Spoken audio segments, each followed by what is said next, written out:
कि वो लोग राजनीति में कायर होते हैं जिनके अंदर सच सुनने का साहस नहीं होता। एक दिन में 9 एफआईआर मेरे खिलाफ उत्तर प्रदेश में हुआ, 9 एफआईआर। लेकिन कल जब आप सत्ता में नहीं रहेंगे, मेरे वाक्य को याद रखिएगा, इन्हीं कानूनों का आपके खिलाफ दुरुपयोग होगा। आप सारी जानकारी रख लीजिए किसी अपराधी के बारे में, उसके बाद वो भाग जाता है हिंदुस्तान छोड़ के। गृह मंत्री जी बहुत ध्यान से सुनिएगा, और मैं ऐसा मानता हूं कि वो लोग राजनीति में कायर होते हैं जिनके अंदर सच सुनने का साहस नहीं होता। आपने बहुत अच्छा किया बताया, उत्तर प्रदेश में हमारी जमानतें जब्त हुई। बहुत अच्छा किया बताया आपने कि गोवा में हमारी जमानत जब्त हुई, उत्तराखंड में हुई। मैं सोच रहा था 51 से निकालूंगा तो आप ज्यादा शर्मिंदा हो जाएंगे, लेकिन मैंने कहा बात से ही शुरू करते हैं। शुरू कर रहे हो सर। ये 80 में चुनाव में लड़े, तमिलनाडु में 0 सीट आई। 84 में लड़े, 0 सीट आई। 89 में लड़े, 0 सीट आई। 91 में लड़े, 0 सीट आई। 96 में लड़े, 1 सीट आई। 2001 में लड़े, 4 सीट आई। 2006 में लड़े, 0 आई। फिर 2011 में लड़े, 0 आई। 2016 में लड़े, 0 आई। हिंदुस्तान ही नहीं, पूरी दुनिया में आपकी पार्टी का जमानत जब्त कराने का वर्ल्ड रिकॉर्ड है, वर्ल्ड रिकॉर्ड। इतिहास पलटिए, इतिहास पलटिए और जानिए। और मैं आपको बताता हूं, परम प्रतापी प्रधानमंत्री आदरणीय नरेंद्र मोदी जी पंजाब गए सर प्रचार करने। 73 सीटों पे लड़े हैं लोग, 54 सीटों पे वहां इनकी जमानत जब्त हुई। कानून के दुरुपयोग की अगर बात करें मान्यवर, एक दिन में 9 एफआईआर मेरे खिलाफ उत्तर प्रदेश में हुआ, 9 एफआईआर। कृपया बिल पर बोले। राष्ट्रद्रोह का मुकदमा लिखा इन लोगों ने, राष्ट्रद्रोह का मुकदमा 21 मुकदमे लिखे। आप आज खुश हो सकते हैं, खुश होइए, कानून बनाइए, आपके पास संख्या है, आप बनाएंगे। लेकिन कल जब आप सत्ता में नहीं रहेंगे, मेरे वाक्य को याद रखिएगा, इन्हीं कानूनों का आपके खिलाफ दुरुपयोग होगा।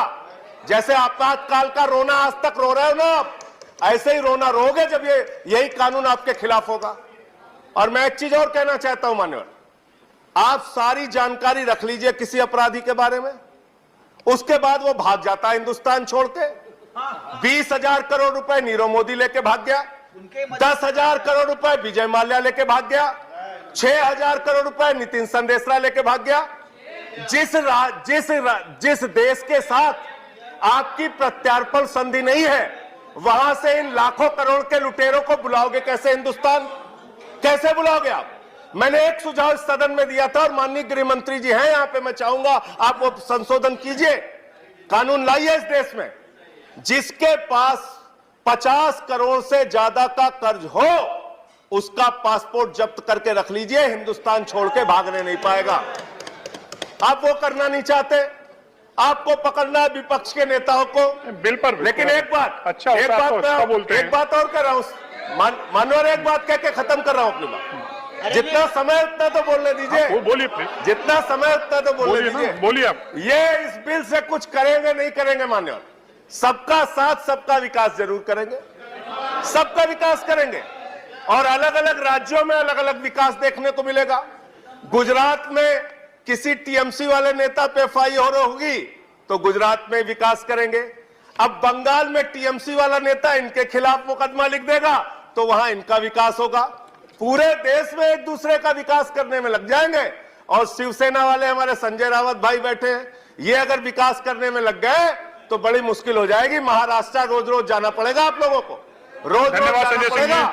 धन्यवाद संजय सिंह। आम आदमी पार्टी की भी सरकार नहीं है पंजाब में। धन्यवाद संजय सिंह। इन झगड़ों में मत पड़ो। धन्यवाद। ऐसे एक दूसरे राज्यों में एफआईआर होती रहेगी, आप लोगों को बुलाया जाता रहेगा। धन्यवाद। सारे काम इसी में लग जाओगे, देश का विकास करोगे। शिक्षा पे काम करो, स्वास्थ्य। धन्यवाद सर, खत्म कर रहा हूँ। सबको 5-5, 10-10 मिनट दिया आपने। प्लीज धन्यवाद। मुझे आप एकदम नहीं बोलने दे रहे। नहीं आपको सर, ये न्याय नहीं है मेरे साथ। प्लीज, ये मेरे हाथ में नहीं है। मैं खत्म कर रहा हूँ सर, मैं खत्म कर रहा हूँ।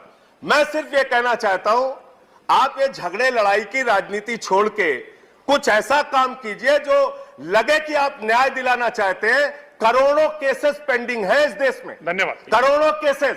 और माननीय प्रधानमंत्री जी ने इसी सदन में कहा था, फास्ट ट्रैक कोर्ट बना के हम